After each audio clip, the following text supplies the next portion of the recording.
Back to Newcastle now, where a group of nurses have won a case against their NHS trust after complaining about a transgender colleague being allowed to use a female changing room. The Employment Tribunal ruled these 7 nurses from County Durham and Darlington NHS Trust suffered harassment after they were told to broaden their mindsets.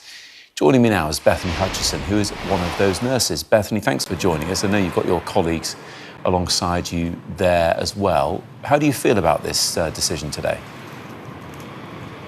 We're delighted with the ruling. It goes in our favour. We're ecstatic, actually, and it's a win for women and men within the NHS and health sector.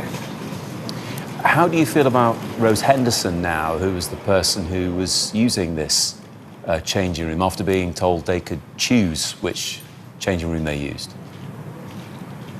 Yeah, this wasn't personal. The blame actually lies with the Trust for implementing a policy that allowed for men into a female safe space. Yeah, because Rose identifies as a woman, is transgender. I think, am I right in saying you've heard anecdotally now that they can now use a different changing room? So does that make you wonder why that didn't happen in the first place? It does indeed, yes. There's obviously a very simple solution to this, and all along we have advocated for our transgender colleague to have a facility for them to change in of the same kind as ours. We don't really understand why it's taken such a long time for this to happen. Yeah. Am I right in saying then it feels like you don't feel like a winner today, but it feels like you're still seeking more clarification on this issue, government guidelines, for example?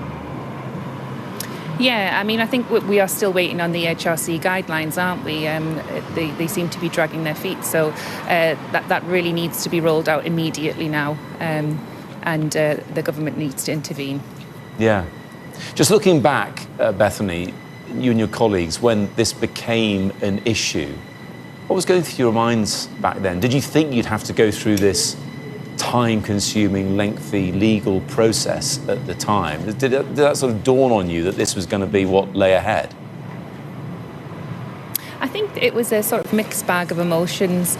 I think some of us were quite scared to raise the concern. Some of us thought that it would be resolved immediately, like I was saying before, that there's an easy solution to this. And I think even throughout the process, some of us thought, is this worth it? But it has been worth it, and we've got a great result today. What did some people find scary about raising this as an issue?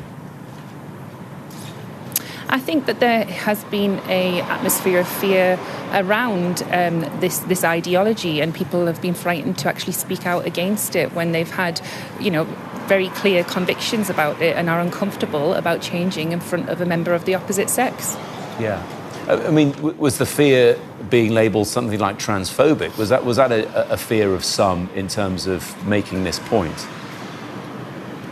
Yeah, I think that was a fear, and I think there were other fears like losing our jobs or being struck off the register, or people not quite understanding. I think there were lots of fears that occurred during this process. Yeah. In terms of the guidance you want to see now, what would good look like for you and your colleagues there?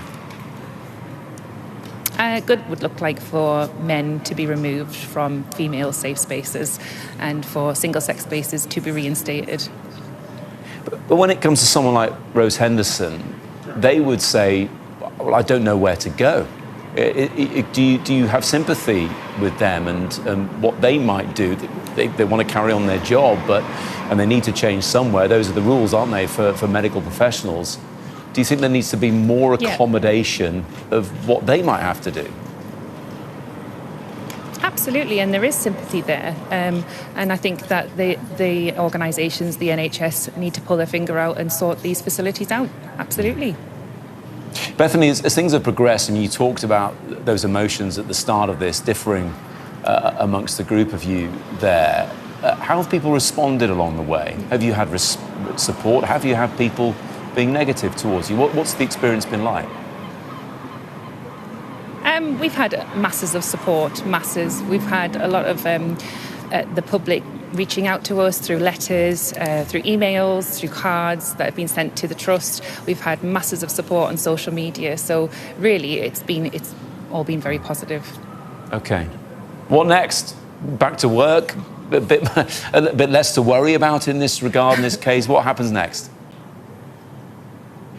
So what happens next? Yeah, yes, back to work. The patients are what that's who matters. The patients at the end of the day, we remain professional as always. But we will advocate for women and men regarding this issue always. Bethany, really appreciate your time. Look, it's very tempting having you all there to talk about all the other things going on with the NHS right now as well, of course, but I wouldn't do that given what we've been discussing. But really appreciate your time this afternoon talking to us at Sky News. Thank you very much indeed.